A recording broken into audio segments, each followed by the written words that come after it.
Yes, sir. It is the Devil's Puck Luck podcast coming to you from the outdoor facility. We're not getting any practice sessions in, a little too warm for the ice to be cold, but Seagulls in the background, my friend. Game 5 coming up on Thursday night. Hey, listen, man. We're living the dream right now. The Devils are back in the series 2-2. This is exactly what we were hoping for. We have a lot to look forward to tomorrow night. Thursday night, Game 5 at the Rock. The Devils fans are going to come in strong, come in FanFest. Excited. Go to FanFest right before it. And let's ask some questions. We'll do some Q&A kind of stuff. Yeah, we're throwing it out there. If you're watching this will go out on Wednesday night. So we'll be out there all day throughout the evening and then to Thursday. So you can find us at FanFest ahead of the game. We'll be walking around. We're going to have our mobile setup like we're using right now. And I think we're just going to kind of get the pulse of the people, the atmosphere, the environment. And hopefully when you see it on the post-game coverage, it's going to be all this culmination of the New Jersey Devils getting the first home win of this series for either team and going up obviously 3-2 and continuing to put the pressure on the Rangers. When we look at this game specifically, on Wednesday, we heard that Severson getting a rest day. So Luke Hughes was out there in the second power play unit. You got excited. Danny doesn't want to read into it, but I'm not entirely against it. Just so you know, though, I don't know if you saw it because it just recently happened. Lindy Ruff said Severson will be playing tomorrow Good to go, right? Scheduled rest day like you were talking about. Scheduled maintenance day. But the thing that I wanted to ask about, just because maybe if it doesn't happen in this game, maybe it doesn't happen in this series, but if we think the Devils are going to look to have success here, someone was saying it over on Twitter about as the train. They're getting excited for Devils as well, baby. I think it's three horns for a devil is what I've heard. Yeah, that's fine. Anyway, we'll go with that. 3 prongs in the pitchfork. That's what makes a lot more sense. That if you wanted to make a move like that, you were talking about how if you're going to do it, then you got to go to the 11-7 as opposed to going 12-6 because you don't want to remove one of these defensive players. And kind of to that point, it's just you can't mess with what's worked and what's held the Rangers to just 2 goals these last 2 Right. games. I think if you were ever going to make a change like that, you have to go to the 11-7 just so you can get Luke Hughes on the power play. You can get him more open space, more open ice to utilize what he's very good at. And not risk the defensive, what would be put on him across the board. And at the collegiate level, obviously, it's going to be very different than playing at the NHL level. He's experienced the pressure, which is great, but this is a whole nother level playing against the Rangers, And I think now it's just for this Devils team going with 2 games in Madison. What is going on with these trains? I think it was 7 horns. I think it was 7 horns. Got a lot of trains going on here. It's just the one train, but it's making it very clear. I hope no one's on the tracks. What's going on here? This is great. Hold on, let's wait because it's only getting closer right now. It's still getting closer. Oh, this is what happens with live podcasts. That's why you gotta love it. But listen, the people can hear us. They know what's going on. No, don't worry. No, but you don't want to change anything. It's only getting louder. You had 2 phenomenal games at MSG. 2 phenomenal games. Let's ask the question then, because you said you had a couple of talking points you wanted to get to. Yep. One of the ones that I was curious about was because we said, listen, it was easily the worst performance for Timo Meier, maybe as a New Jersey Devil. Struggled, looks like he's laboring a little bit. Do you have any concern about where he is physically right now after a very physical game number 3 that seemed to show up in his performance in game number 4? It's funny because you think about it. I don't want to try to think long-term ahead, but Timo Meier has a different type of play than this Devils team is structured to have. What I mean by that is he's a very physical winger. He's going to protect our guys, and I think that when you he's the only guy that can protect the guys on the wing, sure, he's going to make those big hits, but I think that plays more into what the Devils do, and I think he's trying to adjust his game on the fly because he realizes that's not going to work in most situations. Especially when he's on the top line, when he's playing with Nico, too. Right, so still tentative maybe in some regards about I think he's fine physically. Making it work. I think he's physically okay. I just think, to execute. I think how you said it, he's just frustrated. He's going to get under the skin of a lot of teams, like you saw, when he fell on Shesterkin, and that whole debate if he did it on purpose when he fell on Igor's leg. Listen, at the end of the day, Timo is going to have his role with this team. I still think that he's going to break through with a goal soon. I really do, because he's just a quick player. He's a big player. He's going to win those board battles, and he's going to get some open ice. So now going into this game, we were talking about Luke Hughes, and I've been dreaming on seeing him get out there on the ice in the playoffs, but you don't want to mess with what's working. I did have this kind of thought about it because it was easy to make changes for Rupp when you're losing. Ruff. I'm going back to get Ruff back on the ice for the Devils, play a little physicality.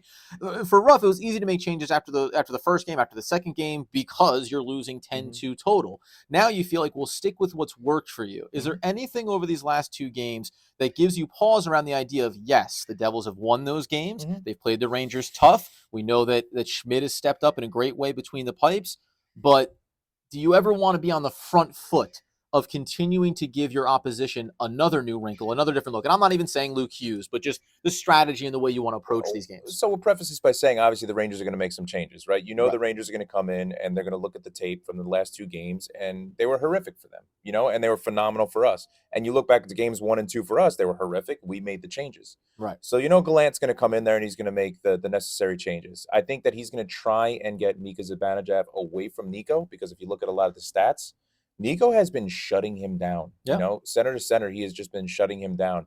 Nico, to me, is the most underrated player this playoff series for both teams. Reason being his defensive play and his awareness on the ice. He has been absolutely phenomenal, and he even showed flashes of it in game 1 when we lost. He was still playing very strong on the ice. He's shut down Trocheck too. Yeah. You know, so Nico is the Rangers are going to get in the position where Mika Zibanejad is going to try and stay away from Nico. I think that Gallant's really going to focus on that and really line matchups this game.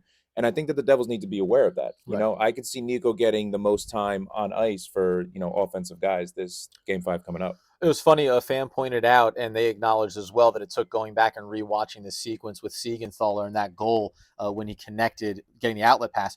Did not realize that Dougie Hamilton actually got that one in the defensive zone and Yeah. then sent it up, and then it was Siegenthaler. It all still equaled the same thing, Yeah, but it was just funny how it was like, I guess Dougie did touch that puck there, no, but listen, you the expect emotion, more of that, the though? emotion and the excitement of it, you know. Oh, seeing, yeah. You know, Dude. Siegenthaler was really responsible for that play. Yeah, You know, and the that's outlet really what pass they to come Nico. down Yeah. to.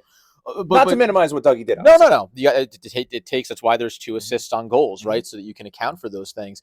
Do you? Although it could have been an assist from Siegenthaler to himself if Dougie wasn't involved there.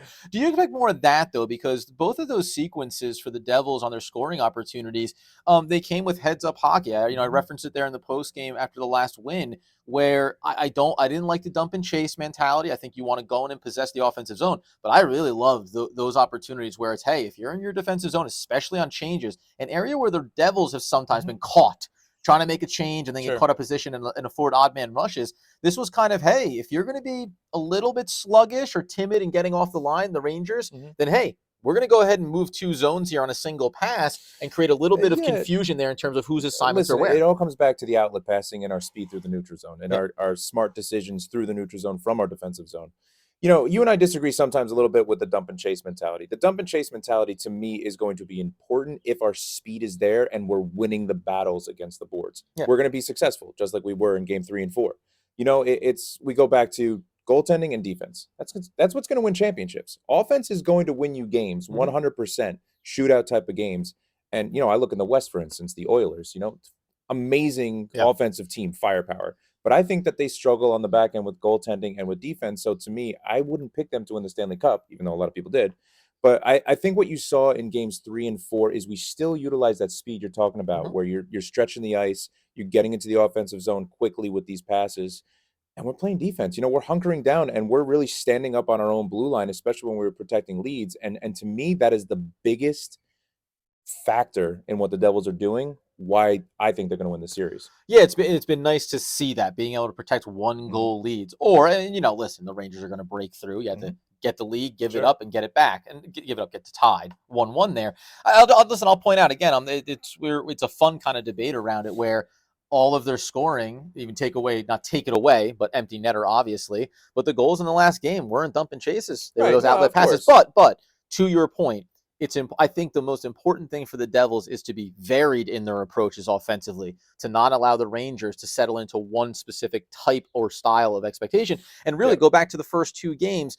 The Devils can't get on the scoreboard early. They can't be effective, but the physicality has reduced greatly in these last 2 games in the wins, and that I think is a little bit of the dump and chase, but gets that. And you can still go to it as long as, and you've said this time and time again, don't lose your identity. In the first 2 games, the Devils, arguably, they didn't lose it. They didn't even know they had one. And then they've gotten back to it the last 2. And again, that goes back to the inexperience, right? The Devils are trying to match the play of the Rangers in games 1 and 2. And you saw getting into the scrums, getting into the physical altercations continually, and just breaking away from what we did all year for 82 games. And that's really was our downfall the first 2 games. Another goal here for Hughes, do you think, in game number 5? He obviously has been the guy. He's absolutely unbelievable. Yeah. You know, you give him open ice. I think he has such a focus right now. I think Jack Hughes is going to have 2 points this game.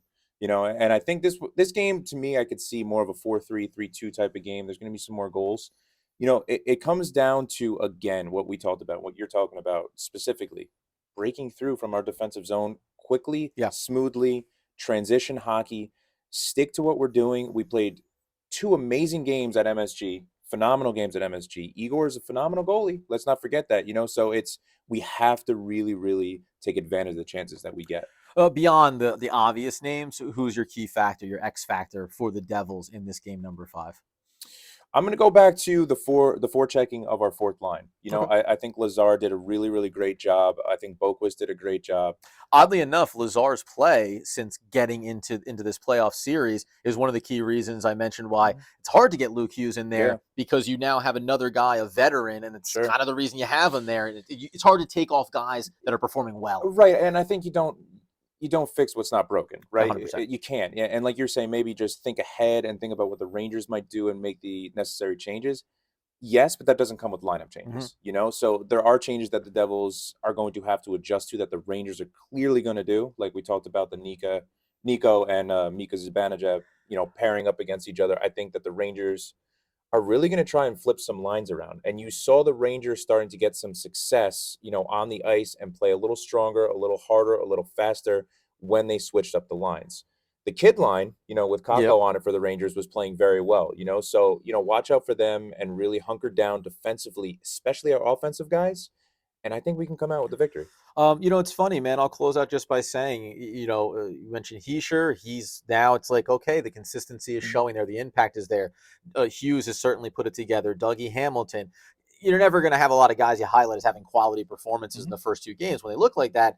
But it's nice to see that we're starting to check all the names on the boxes that you expect to have those good performances. I'll point to a guy in Dawson Mercer who had some moments, even in the last game, where, just a little nerve-wracking. Sure. There's a big demand on a player like that, and I'd like to see him come through and just play the full 3 periods, very consistent, and maybe come up in one of those key sequences, getting, as you mentioned, the puck from our zone into theirs quickly and being able to bring, listen, the physicality, it's just you have to be able to answer those bells here.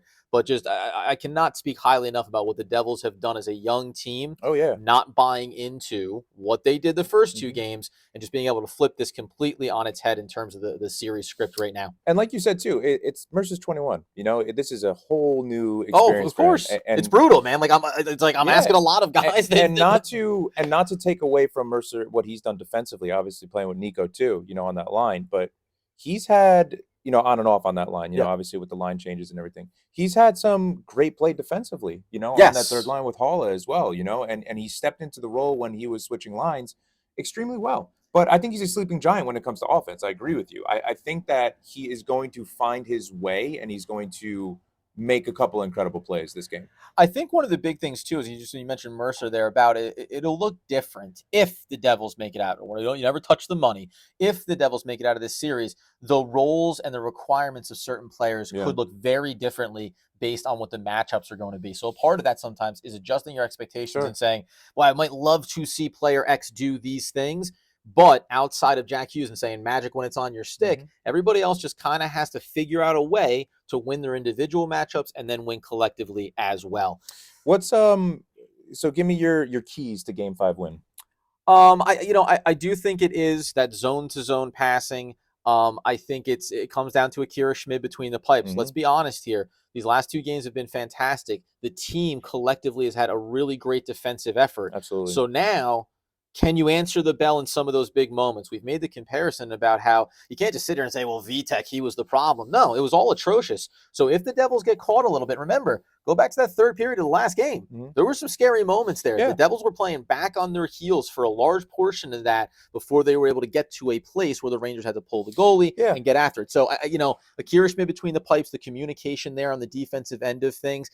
And we mentioned Timo Meier, the ability to be physical and to not overcommit, to not make that overly aggressive play that leaves you exposed on the other end. Just don't make it's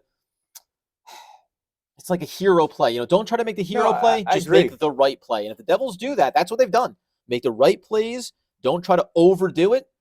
You walk away with another, could be 2, could be 4-3, Yeah. could be 2-1, could be 3-2. You can get to those victories right now because I think what's happening is the Devils have just frustrated the Rangers, and they're trying to figure out how to crack that. Yeah. And it's going to come down to whether or not they can hunker down defensively. I think the pressure is on the Rangers more for Game 5. I really do. But I still think there's that pressure on the Devils to win at the Rock. You know, it's in the back of their mind. They're always going to feel that they haven't won a playoff home game, you know, at the Rock, you know, obviously this playoff season. But, you know, for me, one of the big things is discipline. You know, it's just, remember, penalties are going to be called. That's the NHL we've seen all playoffs, you know, they're going to call penalties. It's fine. The Devils did a great job discipline-wise the second half of Game 4 to stay out of trouble, to not take the stupid penalties. Fewest penalties in the series for both sides collectively in that game. So I think it's really going to come down a lot to special teams. Don't lose yourself in the big moment. Don't lose yourself in one bad turnover. So I thought you were about to do an Eminem. Oh, that would have been great, right? No, but in all seriousness, you can't lose your focus if there's one bad play, if there's one bad mistake. You know, if someone's going on the neutral zone you don't like, if the Rangers get a 2-on-1, focus on your game. Mistakes are going to happen. Eliminate the turnovers the best you can. Get the takeaways, and play strong defensively. You better believe it, guys. As we said, FanFest outside of the arena at the Rock. Both Danny and myself are going to be there. So if you see us wandering around, this hat will not be making the trip because it has not been a good luck charm. I'm wearing it for the podcast, but we won't be wearing it to the game. I made an executive decision. Oh, yeah, go ahead.